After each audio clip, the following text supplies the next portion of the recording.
হযরত আলী বলেন, বুড়ি মহিলার কাছে যাওয়ার পর ওই মহিলা আমার এই হাতের মাঝে একটা ব্যাগ ধরাইয়া দিল আর বলল, ও আলী, ব্যাগের ভিতরে আমার গাছের খেজুর আছে, হযরত ওমরের হাতের মাঝে দিও, খেজুর নিজে খাবেন, সাহাবায়ে কেরাম খাবেন, আপনিও খাবেন, দোয়া করবেন আমার গাছের মাঝে যেন বরকত হয়। হযরত আলী বলেন, আমি খেজুরের ব্যাগ লইয়া হযরত ওমরের হাত মুবারকে দিলাম। হযরত ওমর ব্যাগটা হাতের মাঝে লইয়া নিজে খেজুর খাইলেন এবং সাহাবায়ে কেরামকে দিলেন, আমাকেও একটা খেজুর দিলেন। আমি খেজুর খাওয়ার পরে হযরত ওমরকে বললাম, ইয়া ওমর জিদনি তামরাতান উখরা, ও ওমর, খেজুর বড় মজা লাগছে, আরেকটা খেজুর দেন না আমারে, আরেকটা দেন, বড় মজা লাগছে। হযরত ওমর বলেন, আলী গো, আমি তোমারে দুইটা দিতাম, হুজুর যদি স্বপ্নে তোমারে দুইটা দিতেন। সুবহানাল্লাহ কইতেন না? কথাটা বুঝছেন নি আপনারা? ও আলী, হুজুর যদি তোমারে তিনটা দিতেন, আমি তোমারে তিনটা দিতাম, হুজুর চারটা পাঁচটা দিলে আমিও দিতাম। হযরত আলী বলেন, আমি আশ্চর্য হয়ে গেলাম, আমি দেখলাম স্বপ্নে। হযরত ওমর জানলেন কেমনে? হযরত আলী বলেন, আমি জিজ্ঞেস করলাম, ও ওমর, আমি স্বপ্নে দেখলাম হুজুর আমার একটা খেজুর দিলেন, আপনি জানলেন কেমনে? আপনি স্বপ্নে দেখছেন নাকি ফেরেশতার মাধ্যমে আপনারে জানাইয়া দেওয়া হলো? হযরত ওমর বলেন, আলী রে, আমি স্বপ্নেও দেখি নাই, এরপরে আমারে ফেরেশতার মাধ্যমেও জানাইয়া দেওয়া হয় নাই, আমি কেমনে জানলাম? শুনো, এই কুরআনুল কারীম এত বড় দামি একখানা কিতাব। এই কোরআন যারা অন্তরের মাঝে ধারণ করে, এই কোরআন অনুযায়ী যারা জীবন চালায়, কোরআনকে যারা গলার মালা হিসাবে ব্যবহার করে, আমার আল্লাহ তার মাঝে এমন যোগ্যতা দিয়া থাকে। এবং হুকামাদের কথা শুনো, কোরআন সুন্নাহর জ্ঞানে যারা জ্ঞানী তাদের কথা শুনো। ফাইন্নাল্লাহ তাআলা ইউহয়িল কালবাল মাইয়িতা বিনুরিল হিকমাতি। উলামায়ে কেরামের জবান থেকে কোরআন সুন্নাহর কথা শোনার কারণে মুর্দা অন্তরকে আমার আল্লাহ এলেমের নূর দ্বারা জিন্দা করে দিবেন। সুবহানাল্লাহ। পয়গম্বরে আরবি মেসাল দিয়া বলেন, যেইভাবে দীর্ঘদিন পর্যন্ত জমিনের মাঝে বৃষ্টি না হইলে পরে জমিন শুকাইয়া শক্ত হইয়া যায়, মাটি সাদা হইয়া যায়, ওই মাটিতে, শুকনা মাটিতে ফলন হয় না, কিছুই হয় না। যখন আসমান থেকে বৃষ্টি নামে, বৃষ্টির কারণে মাটি নরম হইয়া যায়, মাটিতে পানি লাগে, এরপরে ওই পানিতে ফসল করলে ফসল হয়। ঠিক তেমনি ভাবে গুনাহগার বান্দারা, শক্ত দিলের মানুষেরা দুনিয়াবি কাজ কর্ম থেকে ফারেক হইয়া উলামায়ে কেরামের জবান থেকে কোরআন সুন্নাহর আলোচনা শুনলে অন্তরকে নরম বানাইয়া আমার আল্লাহ দেন। সুবহানাল্লাহ বলেন। অন্তর যতক্ষণ পর্যন্ত নরম না হবে ততক্ষণ পর্যন্ত আপনি ইবাদত করতে মজা পাইবেন না, ইবাদত করতে মজা লাগবে মনেও চাই। ও মুসলমান ইমানদার, এবার আমার তিলাওয়াতকৃত আয়াতে যাই। আমার আল্লাহ বলেন, ইন্না নাহনু নাযালনা যিকরা, আমি আল্লাহ কোরআন নাজিল করেছি, ওয়া ইন্না লাহু লাহাফিজুন, এবং আমি তার হেফাজত করব। আল্লাহ কোরআন নাজিল করছেন, আল্লাহই হেফাজত করবেন। কথা ঠিক না? কোরআনুল কারীম হইল একখানা আসমানি কিতাব। আমাদের সামনে যে কোরআনুল কারীম আছে, ওই কোরআন হইল আসমানি কিতাব, আল্লাহর পক্ষ থেকে নাজিলকৃত। এটা মানুষের বানানো কোনো কিতাব নয়। আসমানি চারখানা কিতাব, বড় বড় কিতাব, তাওরাত, জাবুর, ইনজিল। সর্বশেষ এবং সর্বশ্রেষ্ঠ কিতাব হলো কোরআনুল কারীম। সর্বশ্রেষ্ঠ নবীর উপরে নাজিল হইছে এবং এই কিতাব সর্বশ্রেষ্ঠ উম্মত পাইছে। কোরআনুল কারীমের মুজিজা, দুনিয়ার মাঝে এমন কোন কিতাব নাই যে কিতাব শুরু থেকে শেষ পর্যন্ত মুখস্থ করে রাখতে পারে। একমাত্র কোরআনুল কারীম। এই কোরআনুল কারীম আমার আল্লাহ ছোট ছোট বান্দাদের অন্তরের মাঝে জমাইয়া দেন, মুখস্থ কইরা রাখতে পারে। এটা একমাত্র কোরআনের বৈশিষ্ট্য, আর কোনো কিতাব নাই। 100 পৃষ্ঠার একটা বই তো মুখস্থ করে রাখা যায় না। কথা ঠিক না? 100 পৃষ্ঠার একটা বই মুখস্থ করে রাখতে পারেন? মুখস্থ করে রাখা যায় না। এই কোরআন মুখস্থ থাকে। কোরআনুল কারীমের ব্যাপারে পয়গম্বরে আরবি বলেন, ও আমার উম্মত, কেউ যদি কোরআনুল কারীমের একটি হরফ তিলাওয়াত করো, আমলনামায় 10টা নেকি লেখা হবে। সুবহানাল্লাহ বলেন। এক হরফে 10 নেকি। এবার যদি সূরা ফাতিহা পড়েন, আলহামদু সূরা পড়েন, এবার গণেন, প্রথম থেকে নিয়ে শেষ পর্যন্ত গনিয়া যান, দেখবেন কত হরফ হয়। 10 কইরা নেকি হইলে পূরণ দিবেন।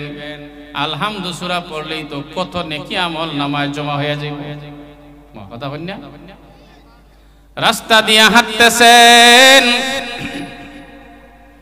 মনে মনে যদি আলহামদু সূরা পড়েন, আমল নামায় নেকি আছে না নাই? কুল হুয়াল্লাহ সূরা যদি পড়েন, নেকি আসেনি? এরপরে আলাম তারা যদি পড়েন, যেটা আপনারা পারেন, উলামায়ে কেরাম তো সারা কোরআনই পড়তে পারেন। আর যারা সারা কোরআন পড়তে পারেন না, 30 পারা থেকে কয়েকটা সূরা জানেন। অনেকে কয় আমি তো কোরআন শরীফ পড়া জানি না। জিগাইলে বলে, আপনি কি আলাম তারা থেকে নিয়ে শেষ পর্যন্ত সূরা আপনি জানেন মুখস্থ? এগুলা জানি। এগুলা তো সিফারা থেকে মুখস্থ। কথা বুঝছেন না? এগুলা সিফারা থেকে। আচ্ছা, সিফারা যেটা আম পারা, যেটা 30 পারা, এটা কোরআন শরীফের ভিতরে না বাহিরে?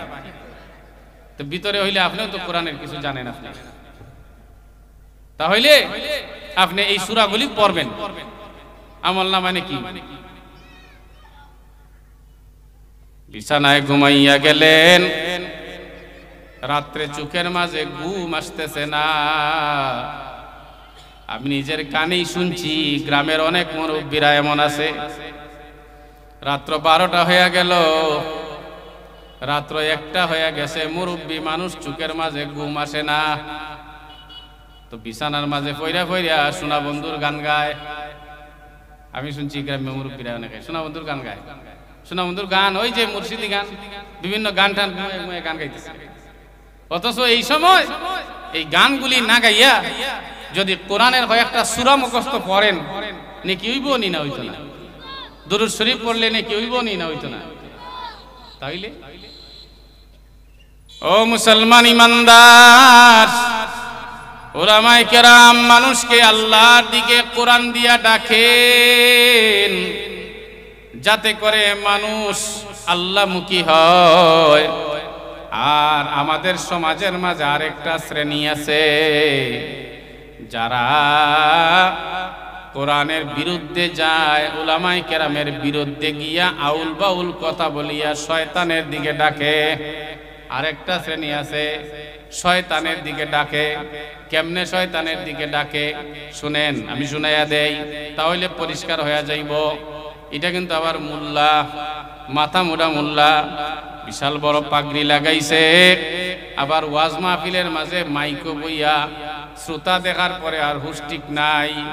কয় কেরামান কাতিবিন রোজ হাসরের দিন। কথা বুঝছেন মোল্লা কিতা হয়? তখন সাধারণ মানুষে কইব এই মোল্লা বেটা কইছে তো ঠিক কথাই কইছে, এ কথা কইব না সাধারণ মানুষে? কেরামান কাতিবিন রোজ হাসরের দিন, আল্লাহর দরবারে যদি করে অভিযোগ আমি বলবো দুনিয়ায় ছিলাম ল্যাংটা বাবার লোক। নাউজুবিল্লাহ কইতাই না? হায় হায়, ল্যাংটা বাবার লোক সে হইতো হাসরের মাঠে গিয়া। হাসরের মাঠ কি কারো শ্বশুর বাড়ি নাকি? মনে যাচ্ছে তাই হইব। হাসরের ময়দানের অবস্থা এমন হবে যেইখানে সমস্ত নবী রাসূল পর্যন্ত নফসি নফসি বলবেন, একমাত্র আমাদের নবীজি সারা। আমাদের নবীজি বলবেন রব্বি হাবলি উম্মতি, আল্লাহ আমার উম্মত রে বাঁচাও, আমার উম্মত রে বাঁচাও। এই জায়গাতে দুনিয়াতে আমার আল্লাহর দেওয়া হায়াত পাইয়া, দুনিয়াতে আমার আল্লাহর দেওয়া জবান পাইয়া, কথা বলার শক্তি পাইয়া, মনে যা চায় তাই যদি বলো, শুনে রাখো হাসরের ময়দানে আমার মাওলার সামনে দাঁড়াইয়া করায় গন্ডায় হিসাব দেওয়া লাগবে। জোরে বলুন ঠিক কিনা? আরেক মাথা পাতলা আছে, কুমিল্লার মাথা পাতলা। ওই মাথা পাতলা নবীর বিশ্ব নবীর উম্মতকে বেঈমান বানাইয়া কবরে নিতে চায়। ওই মাথা পাতলায় হয় আমার মরণকালে ডুলবাসি বাজাইও দরবারি বায়ো, আমার মরণকালে ডুল বেলা বাজাইও। জোরে বলুন নাউজুবিল্লাহ। কত বড় শয়তান হইলে এই কথা কইতে পারে? কইতে কইতে এখানে কয় মরণের সময় বাজাও। দুনিয়াতে তো বাজাইছই, এখানে যাইবার সময়ও বাজাইয়া দাও। নাউজুবিল্লাহ। কলেমা কালাম ভাই কোনো কিছুর দরকার নাই। নাউজুবিল্লাহ হইতেন না? এর কথা শোনার পরে আমার মনে হয় শয়তানেও আল্লাহরে কইছে, আল্লাহ এরে বানাইছো তে আমারে বানাইছো, কারণ ইয়ে তো আমার সব কাজ নিছি। কথা ঠিক না? মরণের সময় কলেমা কালাম লাগে না? কথা বলেন। কলেমা তো কলেমা, আর কালাম তো হইল আল্লাহর কোরআন। কোরআন লাগে না মরণের সময়? তো শয়তানে কি কয় শুনে, কলেমা কালাম ভাই কোনো কিছুর দরকার নাই, আমার গাউস পাকের গুণ গীতি গাইও দরবারি বায়ো। আমি হই এমন কথা যে হয় তারে রাস্তাঘাটে জুতা দিবাইরাইও। ও মুসলমান ইমানদার, পয়গম্বরে আরবি বলেন মরণ কালে আমার উম্মতের কানে যাইয়া তালকিন দিতে থাকো, আর আলাদা বিছানার মাঝে পয়সা ইয়াসিন পড়তে থাকো। ও মুসলমান ইমানদার, ইয়াসিনের বরকতে আমার আল্লাহ তার দেহের ভিতর থেকে আরাম দিয়া শান্তি দিয়া রুহটা বের কইরা নিবেন, আর আমার আল্লাহর বান্দা আরাম মতো ঘুমাইয়া যাবে।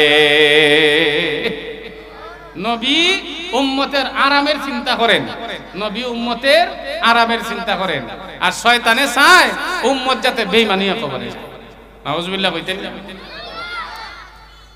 ও মুরব্বী বাবা, ও যুবক ভাই, আমার আল্লাহ বলেন ইন্না নাহনু নাযালনা যিকরা ওয়া ইন্না লাহু লাহাফিজুন, আমি আল্লাহ কোরআন নাজিল করেছি এবং আমি তার হেফাজত করব।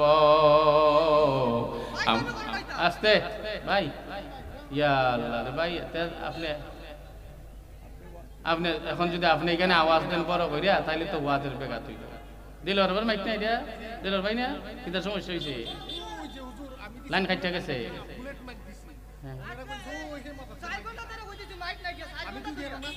মাইক নাই কেন? আপনার মাইক তো ভালো জানি আমি, মাইক ভালো তো আমি প্রোগ্রাম গাইছি। এখন কি বাইরে সাউন্ড আছে? আমি তো জানি না।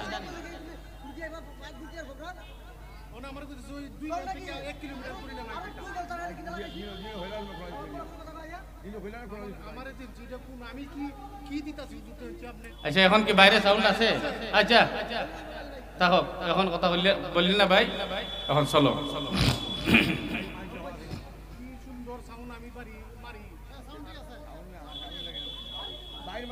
বাইরে যুবক বাইরে এখন বসেন, এখন বসেন।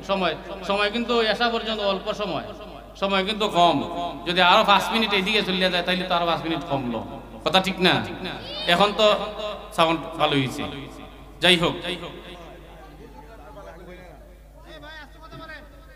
যাই হোক এদিকে আমরা মুতাওয়াজ্জা হই। আস্তাগফিরুল্লাহ, আস্তাগফিরুল্লাহ,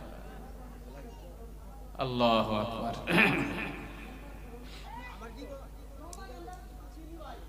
আমার আল্লাহ কোরআন নাজিল করেছেন, এই কোরআন হইল দামি। আল্লাহ যেইভাবে বড়, কোরআন ওইভাবে বড়। কোরআন যে আমার আল্লাহ যেইভাবে সম্মানী, কোরআন ওইভাবে সম্মানী। সুতরাং কোরআনের সাথে যারা সম্পর্ক রাখবে ওরাও এইভাবে দুনিয়া এবং আখিরাতে সম্মানী হবে। কোরআনকে যারা ধারণ করবে ওরাও সম্মানী হয়ে যাবে, দুনিয়াতেও সম্মানী হবে, পরকালেও সম্মানী হবে। ও মুসলমান ইমানদার, কোরআনুল কারীম হইল একটা পরশ পাথর। ওই পরশ পাথরের অভ্যাস হলো, পরশ পাথরের সাথে লোহা লাগলে লোহা সোনা হইয়া যায়। ঠিক তেমনি ভাবে কোরআনুল কারীম এমন একটা পরশ পাথর, যেই পরশ পাথরের সাথে গুনাহগার মানুষগুলির সম্পর্ক হইলে গুনাহগার মানুষগুলিও সোনার মানুষ হইয়া যায়। ও মুসলমান ইমানদার, সাহাবায়ে কেরাম মূর্তি পরিবারে জন্মগ্রহণ করেছিলেন। পয়গম্বরে আরবির জবান মুবারক থেকে কালেমার দাওয়াত শোনার পর কালেমা পয়রা মুসলমান হয়ে গেলেন এবং কোরআনুল কারীমকে বুকের মাঝে ধারণ করলেন। কোরআনুল কারীমকে বুকে ধারণ করার কারণে সম্মান আর মর্যাদা আমার আল্লাহ এত বাড়াইছে। হযরত ওমর রাদিয়াল্লাহু আনহু যখন রাস্তা দিয়ে হাইটা যাইতেন, জিন্নাতেরা অন্য রাস্তা দিয়ে হাইটা যাইতো। সুবহানাল্লাহ বলেন। ও মুসলমান ইমানদার, যোগ্যতা আমার আল্লাহ এত বাড়াইছে,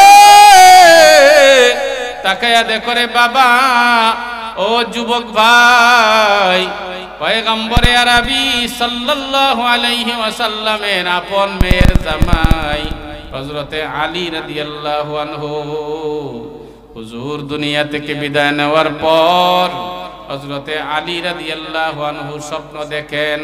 তখন খলিফা ছিলেন, আমিরুল মুমিনিন ছিলেন হযরতে ওমর রাদিয়াল্লাহু আনহু। ওই সময় হযরতে আলী স্বপ্নে দেখেন, হযরত আলী বলেন, আমি এশার নামাজ পড়ে ঘুমাইয়া গেলাম, গভীর রাত্রে স্বপ্নে দেখি আমি ফজরের নামাজ মসজিদে নববীতে পয়গম্বরে আরবির পেছনে পড়তেছি। এখন তো কত সুন্দর সাউন্ড হইছে, বাইরে আছে না আওয়াজ? মাশাআল্লাহ, ঠিক আছে, টেনশন করেন না, আল্লাহ রাহুল। হযরত আলী বলেন, ফজরের নামাজ শেষ হওয়ার পর পয়গম্বরে আরবি মুসল্লিদের দিকে মুখ করে বসলেন। এটা কিন্তু স্বপ্ন শুনাইতেছি, বাস্তব না স্বপ্ন, মনে রাখেন। হুজুর মুসল্লিদের দিকে মুখ করে বৈশা তসবিহ পড়তেছেন। হযরত আলী বলেন আমিও তসবিহ পড়লাম। হুজুর মসজিদে নববী থেকে বের হওয়ার আগে আমি বের হয়ে গেলাম। মসজিদে নববীর গেইটে যাওয়ার পর একজন বৃদ্ধা মহিলা আমারে ডাক দিল। বৃদ্ধা মহিলা আওয়াজ দিল, ও আলী আসো, তোমার সাথে আমার কথা আছে। কাছে গেলাম, এইবার আমার হাতের মাঝে একটা ব্যাগ ধরাইয়া দিল। আর বৃদ্ধা মহিলা কয়, আলী রে, ওই ব্যাগের মাঝে আমার গাছের খেজুর আছে, ওই ব্যাগটা পয়গম্বরে আরবি সাল্লাল্লাহু আলাইহি ওয়াসাল্লামের হাত মুবারকে দিও। হুজুর নিজে খেজুর খাবেন, আপনিও খাবেন, সাহাবায়ে কেরাম খাবেন, দোয়া করবেন, আমার গাছের মাঝে বরকত হবে। জোরে বলুন সুবহানাল্লাহ। আম গাছের আম, জাম গাছের জাম, কাঁঠাল গাছের কাঁঠাল, ধান ক্ষেতের ধান, পকেটের টাকা আল্লাহর রাস্তায় দান করলে অথবা কোনো নেককার আল্লাহওয়ালাকে দান করলে বরকত হয়, বরকত হয়। বরকত এত বড় শক্তিশালী একটা জিনিস। যদি আপনার জিনিসপত্রে বরকত না হয় তাহলে এটা দ্বারা আপনি উপকৃত হইতে পারবেন না। দেখছেন না আমাদের সমাজের মাঝে কিছু মানুষ আছে মাত্র 50 বছর হায়াত পাইল, 50 বছরেই মারা গেল। 50 বছর তো একেবারে অল্প হায়াত, কথা বলেন ঠিক না? 50 থেকে 15 বাদ দিয়া দেন, মাত্র 35 বছর। এই 35 বছরের ভিতরে দেখা যায় আল্লাহর বান্দা হজও করে লাইছে, মসজিদও একটা বানায় লাইছে, মাদ্রাসাও বানায় লাইছে, টাকা পয়সা প্রচুর পরিমাণে জনগণের কল্যাণে খরচ করে, আল্লাহ রাস্তায় খরচ করে। এরপরে মারা যাওয়ার পরে মানুষ দোকানে বইসা, পয়েন্টে বইসা, বন্ধু বান্ধবের সাথেও গল্প গুজব করে। অল্প বয়সে এত ভালো কাজ করলো কেমনে? তার হায়াতের মাঝে আমার আল্লাহ বরকত দিছে। 100 বছর হায়াত পাইয়া মরছে, টাকা পয়সার অভাব নাই, হজ করতে পারলো না, ভালো একটা কাজও করতে পারলো না। এমন কি বয়স হইতে হইতে একেবারে দাড়ি সাদা হইয়া গেল, মসজিদে পর্যন্ত আসে না, ঘরে বইয়া বুড়ির লগে ঝগড়া করে। এমন মানুষ আছে না নাই? বুড়ি কয় কি হইছে, বয়স হইয়া গেছে, মসজিদে যাওয়া যায় না নি? কয় পারলে তুই যা। নাউজুবিল্লাহ কইতেন না, আমারে গছ মসজিদে যাইবার লাগে, পারলে তুই যা। বুড়িয়ে কয় তোমার লিয়ে আছে কি চালাই, ঘর করে খাইতেছে, আমি না জানি। কয় বেশি মাত্রে বুড়া বয়স কিন্তু বেজাল আছে, জেং আছে জেং, কিন্তু আল্লাহর রাস্তা আইতে রাজি না। এমন লোক আছে না? এইটা হইল হায়াতের মাঝে বরকত হইছে না।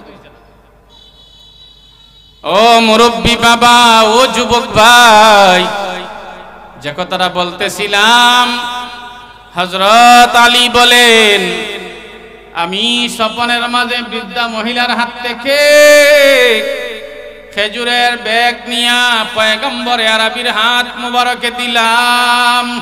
হুজুর খেজুরের ব্যাগটা হাতে লইয়া এরপরে হুজুর নিজে খেজুর খাইলেন, সাহাবায়ে কেরামকে খাওয়ালেন, আমারেও একটা খেজুর দিলেন। তাকায়া দেখো হযরত আলী বলেন আমি স্বপ্নের মাঝে একটা খেজুর খাইলাম। খাওয়ার পরে খাওয়া শেষ হইল, এমন সময় মুয়াজ্জিনের কণ্ঠের আওয়াজ, আসসালাতু খায়রুম মিনান নাওম, আমার কানের মাঝে আসলো। ঘুমের চেয়ে নামাজ ভালো। আমার ঘুম ভাঙ্গা গেছে, ঘুম ভাঙ্গা গেলে আর স্বপ্ন থাকেনি, কথা বলেন থাকেনি।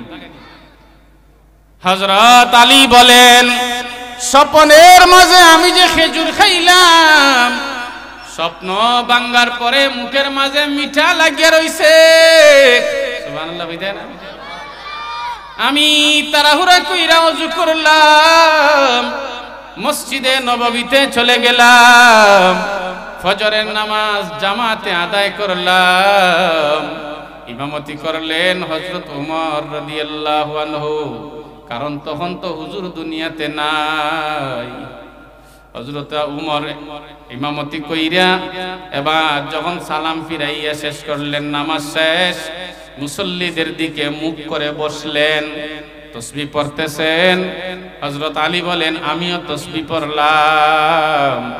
হযরত ওমর মসজিদে নববী থেকে বের হওয়ার আগে আমি বের হয়ে গেলাম। গেইটে যাওয়ার পর ওই যে স্বপ্নে দেখছিলাম বুড়ি মহিলা, ওই মহিলা আমারে ডাক দিছে। সুবহানাল্লাহ বলেন। দেখছেন স্বপ্নে, বাস্তবে মিলছে নি? কথা বলেন, মিলছে বাস্তবে? হযরত আলী বলেন বুড়ি মহিলার কাছে যাওয়ার পর ওই মহিলা আমারে হাতের মাঝে একটা ব্যাগ ধরাইয়া দিল আর বলল, ও আলী, ব্যাগের ভিতরে আমার গাছের খেজুর আছে, হযরত ওমরের হাতের মাঝে দিও, খেজুর নিজে খাবেন, সাহাবায়ে কেরাম খাবেন, আপনিও খাবেন, দোয়া করবেন আমার গাছের মাঝে যেন বরকত হয়। হযরত আলী বলেন আমি খেজুরের ব্যাগ লইয়া হযরত ওমরের হাত মুবারকে দিলাম। হযরত ওমর ব্যাগটা হাতের মাঝে লইয়া নিজে খেজুর খাইলেন এবং সাহাবায়ে কেরামকে দিলেন, আমাকেও একটা খেজুর দিলেন। আমি খেজুর খাওয়ার পরে হযরত ওমরকে বললাম, ইয়া ওমর জিদনি তামরাতান উখরা, ও ওমর খেজুর বড় মজা লাগছে, আরেকটা খেজুর দেন না আমারে, আরেকটা দেন, বড় মজা লাগছে। হযরত ওমর বলেন, আলী গো, আমি তোমারে দুইটা দিতাম, হুজুর যদি স্বপ্নে তোমারে দুইটা দিতেন। সুবহানাল্লাহ কইতেন না? কথাটা বুঝছেন নি আপনারা? ও আলী, হুজুর যদি তোমারে তিনটা দিতেন, আমি তোমারে তিনটা দিতাম, হুজুর চারটা পাঁচটা দিলে আমিও দিতাম। হযরত আলী বলেন আমি আশ্চর্য হয়ে গেলাম, আমি দেখলাম স্বপ্নে। হযরত ওমর জানলেন কেমনে? হযরত আলী বলেন আমি জিজ্ঞেস করলাম, ও ওমর, আমি স্বপ্নে দেখলাম হুজুর আমার একটা খেজুর দিলেন, আপনি জানলেন কেমনে? আপনি স্বপ্নে দেখছেন নাকি ফেরেশতার মাধ্যমে আপনারে জানাইয়া দেওয়া হলো? হযরত ওমর বলেন, আলী রে, আমি স্বপ্নেও দেখি নাই, এরপরে আমারে ফেরেশতার মাধ্যমে জানাইয়া দেওয়া হয় নাই, আমি কেমনে জানলাম? শুনো, এই কুরআনুল কারীম এত বড় দামি একখানা কিতাব, এই কোরআন যারা অন্তরের মাঝে ধারণ করে, এই কোরআন অনুযায়ী যারা জীবন চালায়, কোরআনকে যারা গলার মালা হিসাবে ব্যবহার করে, আমার আল্লাহ তার মাঝে এমন যোগ্যতা দিয়া থাকে। ও মুসলমান ইমানদার, কোরআনের গড়কে মহব্বত করলে কিসমত ভালো হয়। কোরআন যারা শিখে, কোরআন ওয়ালাদেরকে ভালো মহব্বত করলে, ভালোবাসলে কিসমত ভালো হয়। গভীরভাবে মনোযোগ দিয়ে শুনো রে বাবা, ও যুবক ভাই, এই দুনিয়া ক্ষণস্থায়ী, দুনিয়াতে থাকতে পারবো না। যখন মালিকের ডাক আইসা যাইব, চলে যাইতে হবে, কেউ থাকতে পারবে না। মাঝে মাঝে বাস্তব একটা কথা বলি শিক্ষা গ্রহণ করার জন্য। প্রায় সময় রাত্রে মাঝে মাঝে একটা দুইটা সময় গভীর টেনশন আইয়া চাপ দেয়, তখন মনে মনে ভাবি, হাই রে হাই, ওই না মাত্র 95-96তে পঞ্চম শ্রেণীতে পড়তাম, 7-8-এ পড়তাম, তো ছাত্র ছিলাম, দাড়িও ছিল না, চুলগুলিও ছিল কালো, বয়সও ছিল কম। চাইতে চাইতে সময় হয়ে গেছে, চাইতে চাইতে সময় যাইতাছে। এই অল্প বয়সের মাঝে আমরাই যদি হিসাব মিলাইয়া দেখি, আগে দৌড় দিলে দৌড় দিয়া যাইতে পারতাম, ঘন্টার ঘন্টা হাঁটলে।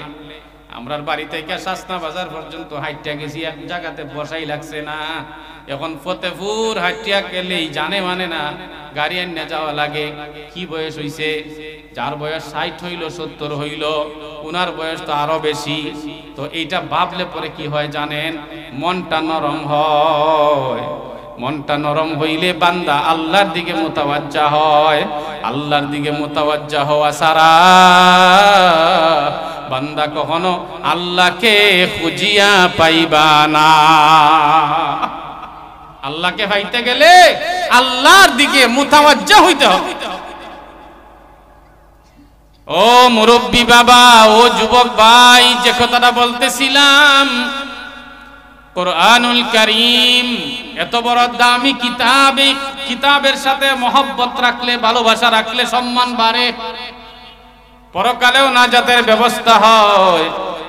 কোরআন যারা শিখে, মাদ্রাসার ছোট ছোট ছাত্ররা, এদেরকে ভালোবাসলে কপাল খুলিয়া যায়, পরকালে নাজাতের ব্যবস্থা হয়।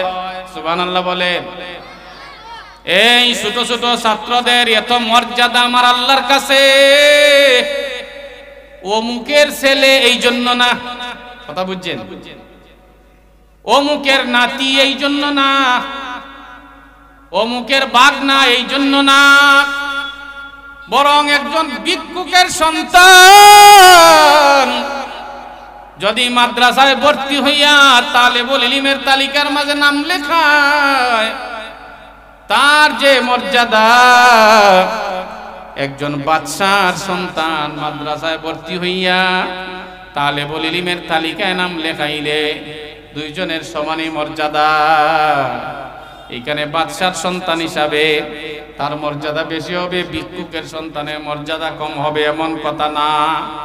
এই যে ছোট ছোট ছেলেরা, এই যে ছোট ছোট বাচ্চারা মাদ্রাসায় পড়ে, এদের মাথার মাঝে টুপি আছে, গায়ে লম্বা জুব্বা আছে, এদেরকে দেখলে পরে যাদের অন্তর খুশি হয়, যাদের ভালো লাগে, নিঃসন্দেহে বুঝে নিবেন এদের ঈমান হইল তাজা।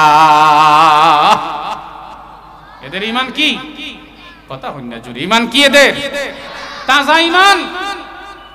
ঘাস আছে না, ঘাস, ঘাস একটা আছে তাজা ঘাস, একটা আছে লাল ঘাস, একটা আছে মরা ঘাস। কথা হই না দেখি। গরুর তো মরা ঘাসও খায়, দুপুরা মরা শুকাই গেলে গেরের পানিতে ভিজিয়ে দিলে খায় না? খায়। লালটাও তো খায়, আর তাজাটা বেশি খায়, যেটা দেখতে সুন্দর লাগে। ঈমান যদি তাজা হয়, এই ঈমান দিয়া সে বেশি করে আল্লাহর ইবাদত বন্দেগী করতে পারবে। আর কিছু লোক আছে যারা মাদ্রাসার ছাত্রদেরকে দেখলে পরে তার ভালো লাগে না, মনটা বেজার হয়ে যায়, অন্তরের মাঝে তার সংকোচতা আসে, মনটা ছোট হয়। এমনও কিছু লোক আসেনি, কথা বলি না দেখি, আছে না? 2-4টা নাই, এটা তো শতকরা 2-4টা থাকে, বাকি তো ভালো। এদের অন্তরের মাঝে হইল বেমার। এই যে ছোট ছোট মাদ্রাসার ছাত্ররা, ওরা হইল নবীর মেহমান, ওরা হইল ফেরেশতার মতো, যাদের বয়স 15-র নিচে, ওরা হইল ফেরেশতার মতো, ওরা হইল মাসুম, এদের কোনো গুনাহ নাই। সুবহানাল্লাহ। তাদের মর্যাদা কত! পয়গম্বর আরবি বলেন, কবরের পাশ দিয়া মাদ্রাসার তালাবারা যদি হাঁটিয়া যায়, 40 দিন পর্যন্ত কবরের আযাব বন্ধ থাকে। আপনি গেলে হইব? আমি গেলে হইব না, এই মাদ্রাসার ছাত্ররা গেলে হইব। তাহলে এদের কারণে এই যে এখানে আপনারা মাদ্রাসা দিলেন, মাদ্রাসা দেওয়ার কারণে এখানে কয়েকশো ছাত্ররা লেখাপড়া করতেছে, ওরা প্রতিদিন কোনো না কোনো এক কবরের পাশ দিয়ে যাইতেছে না? কথা বলেন দেখি, আপনারা যাইতেছেন? আপনারা তো দেখতেছেন, যাইতেছেন? আপনার বাবার কবরের পাশ দিয়ে যদি একবার ছাত্র যায়, একজন, তাহলে নবীর হাদিস সত্য নাকি সত্য না? কোনো ঝামেলা আছে? এই মাদ্রাসার একটা ছেলে, ছোট বাচ্চা, আপনার বাবার কবরের পাশ দিয়া গেছে, আটটা গেছে, 40 দিনের আযাব মাফ হইব নি? হইতো না, আসতে কোন হইব নি? এই 40 দিনের ভিতরে আবার গেছে আরেকজন, আরো 40 দিন যুক্ত হইল নি? কথা কই না, মিনিট আর অন্য মোবাইলে মিনিট আয় না, 750 টাকা দিয়া 16 জিবি 50 জিবি আর 1600 মিনিট, এক মাস মেয়াদ। এক মাস মেয়াদের মাঝে পুরা এখন 28 দিন হয়েছে, আর 2 দিন রয়েছে। 28 দিনও গিয়া আপনি আবার 750 দিয়ে যুক্ত করলেন, আরো 50 জিবি আর 1600 মিনিট। এটার সাথে এটা এড হয় কিনা হয় না? একটু বুঝালিস, বিজ্ঞান যত পারবো ইসলাম বুঝা তত সহজ। যুক্ত হয়নি? যুক্ত হয়। মাদ্রাসার একটা ছেলে আপনার বাবার কবরের পাশ দিয়ে আজকে হাঁটা গেছে,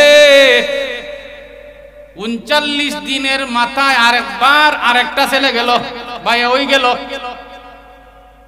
যুক্ত হইল না আরো 40 দিন। এইভাবে আরো গেল, আরো গেল, আরো গেল। যদি এইভাবে যুক্ত কইরা রাখা যায়, দেখবেন এই গ্রামের এই এলাকার পূর্বপুরুষ যারা কবরে আছেন তাদের কবরে আমার আল্লাহ আযাব তো দিবেনই না।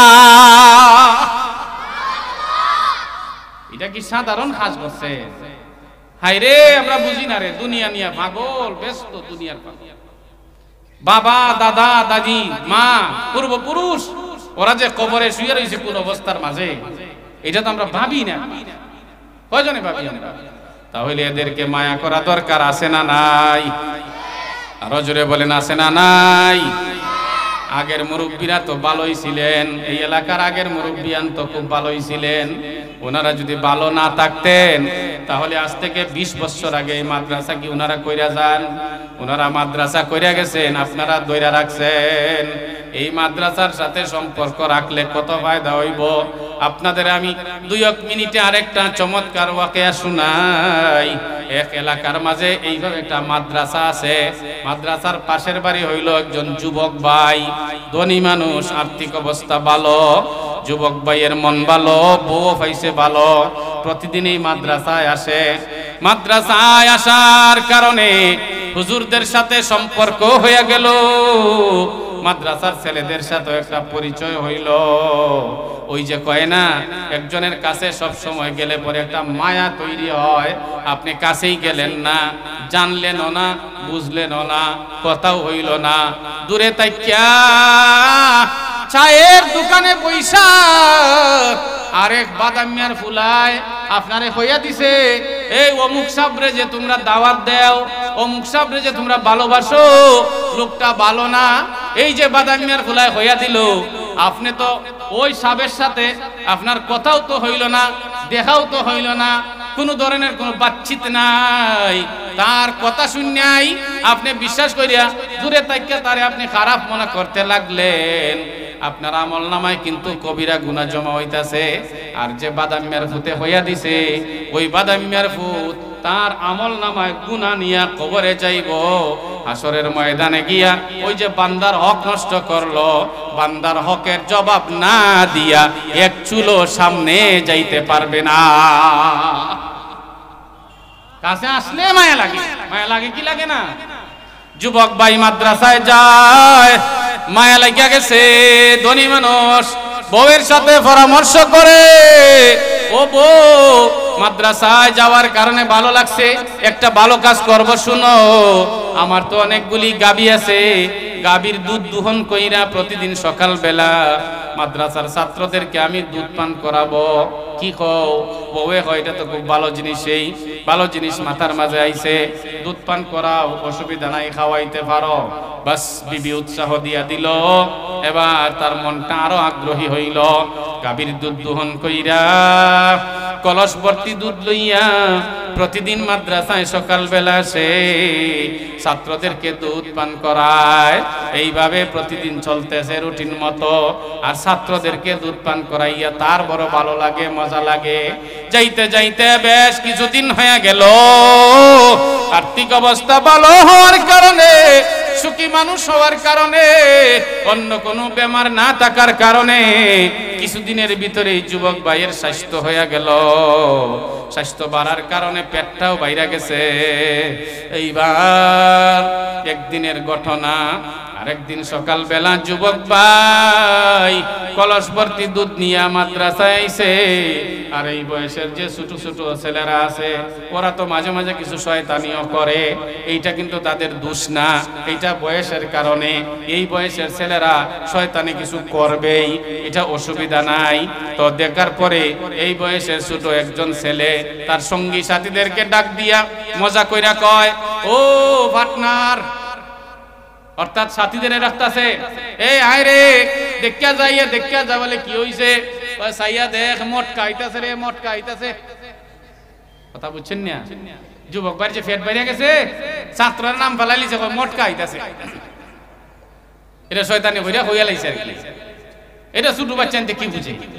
আর এই কথা যুবক ভাইয়ের খানের মাঝে গেছে, কয় সর্বনাশ, আমি খাওয়াই দুধ আর আমারে বুঝি হয় মটকা। না, আজকে দুধই খাওয়াইতাম না, মটকা হয় আমার, আজকে দুধ খাওয়াইতাম না। এবার যুবক মনের মাঝে কষ্ট লইয়া বাড়িতে চলে গেছে দুধ নিয়া। তার বিবি কই, কি গো স্বামী, কি হইছে? আজকে দেখা যায় ক্যাসেট ঘুরে গেছে, অন্য দিনায় খালি কলস, আজকে দেখা যায় দুধ সহ। ঘটনা কি? কয় ছাত্ররাই আমারে মটকা খায়, এই জন্য খাওয়াইছি না। বউয়ে কয় ছাত্ররা মটকা হইছে, তোমার ছোট ছোট বাচ্চাদের মটকা হইছে, এই বাচ্চারা কি বুঝে, ডং করছে, এই কারণে লইয়াও লাগে। তুমি একটা আব্দুল হাসিম হইছো। কয় আমার আব্দুল হাসিম কইছ না, তুফান তুলবো তোর উপরে। ও মুসলমান ইমানদার, যুবক কলস বাড়িতে রাইকা এবার মনের মাঝে কষ্ট নিয়ে চলে গেল মাঠে। সারাদিন কাজ করে, কাজ করার পরে মনের মাঝে কত সময় পরে উতলিয়া উঠে, কয় হায় হায়, আমি এতদিন দুধ পান করাইতাম, ছাত্ররাই কয় আমারে মটকা, আমি এই জন্য খাওয়াইছি না। না, কত সময় পরেই তার মনের মাঝে কষ্টটা জাগিয়া উঠে। এইভাবে সারা দিন গেল। এশার নামাজ পড়ে যুবক যখন বিছানায় ঘুমাইয়া গেছে, এবার রাত্রে স্বপ্নে দেখে হাসরের মাঠ কায়েম হয়ে গেছে। হাসরের ময়দানে মাদ্রাসার ছাত্ররাও গেল, ওই যুবকও গেল। আমার আল্লাহ ছাত্রদেরকে হুকুম দিছেন, ও আমার গোলামেরা, তোমরা ফুলসিরাত পার হইয়া জান্নাতে যাও। মাদ্রাসার ছোট ছোট ছেলেরা এইবার ফুলসিরাত পার হওয়ার জন্য হেলিয়া দুলিয়া হাসিয়া আনন্দ ফুর্তি কইরা দৌড়াইয়া যাইতাছে। ওই যুবক ভাই যে দুধ খাওয়াইতো সেও হাসরের ময়দানে গেল। তারেও আমার আল্লাহ বলছেন, বান্দারে তুমি ফুলসিরাত পার হইয়া যাও। ফুলসিরাত কেমনে পার হবে? এটা তো সাফার জোরে হইব না, গায়ের জোরেও তো হইব না, ক্ষমতার জোরেও তো হইব না, এটা হইব আমলের জোরে। ফুলসিরাত কুরের চেয়েও বেশি দাঁড় আর চুলের চেয়েও অতি চিকন। এইবার যুবক সামনে 3 কদম গেলে 1 কদম পেছনে আসে, মনের মাঝে ভয়, হায় হায় আমি পার হইতে পারমুনি। এইভাবে যাইতেছে, হঠাৎ করে যেই ছেলেটা দুনিয়াতে মটকা ডাকছিল ওই ছেলেটা এইভাবে পিছন দিকে তাকাইছে। তার পিছন দিকে তাকাইয়া দেখে মটকা পিছনে আছে। ওইখানেও ছেলেটা ডাক দিছে সাথীদেরকে, কয় এই দাঁড়া দাঁড়া দাঁড়া, তাড়াতাড়ি দাঁড়া, সাইয়া দেখ রে মটকা দেখা যায় আমাদের পিছনে পিছনে আইতাছে, মটকারে ফালাইয়া যাইতাম না। এবার ছাত্ররা দৌড়াইয়া যুবকের কাছে চলে আইলো, হাতের মাঝে দইরা কইতাছে, ও ভাই, দুনিয়াতে আমাদেরকে আপনি দুধ পান করাইছেন, আজকে আপনি হাসরের ময়দানে হিসাব পেছনে থাকবেন, তা হইতে পারে না। বরং আমরা ফুলসিরাত পার হব আপনারে আমাদের সাথে কইরা, ফুলসিরাত পার কইরা আল্লাহর তৈরি জান্নাতে নিয়ে যাব। আরো জোরে বলেন সুবহানাল্লাহ। ও মুসলমান ইমানদার, বিফলে যায় না, ছাত্রদেরকে সাহায্য করলে বিফলে যায় না, ওইটা কাজে লাগে, আপনার জীবনেও কাজে লাগবে, মা বাবার জন্য দিলে ওইটাও কাজে লাগবে। আমি এতক্ষণ একেবারে সংক্ষিপ্ত আকারে কোরআন থেকে সামান্য আলোচনা, সংক্ষিপ্ত কিছু আলোচনা করলাম। এই অল্প আলোচনাটাই যদি আপনারা আমলের নিয়তে আর অন্তরের কানে শুই না থাকেন, ইনশাআল্লাহ আমল করলে ওইটাই জীবনের সফলতার একটা দ্বার প্রান্তে নিয়ে যাবে। আমি কোরআনুল কারীম থেকেই বলছিলাম 30 পারা কোরআন, ওই 30 পারা কোরআনের সাথে 30 জন ভাইয়ের অন্তরের যেন সম্পর্ক হয়, আর হাসরের ময়দানে যেন ওই কোরআন ওই 30 জনের পক্ষে দাঁড়াইয়া যায়।